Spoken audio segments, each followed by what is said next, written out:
Hi friends, ধান চাষ তোমরা কে কে দেখেছো? দেখো, এগুলো হচ্ছে ধানের জমি।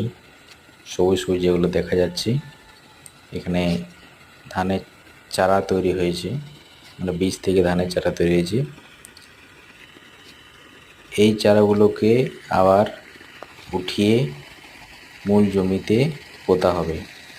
চারাগুলো বেশ বড় হয়ে উঠেছে, এগুলোকে আবার জল দিয়ে এদের গোড়া আলগা করে মূল জমিতে পোঁতা হবে। তারপর এটা থেকে ফসল ফলবে। দেখো, পাশে সেচের ব্যবস্থা আছে, এখান থেকে জল উঠিয়ে জমিতে জল দিয়ে এগুলো উঠানো হবে, চারাগুলোকে আবার জমিতে পোঁতা হবে। এইভাবে ধান চাষ করা হয়।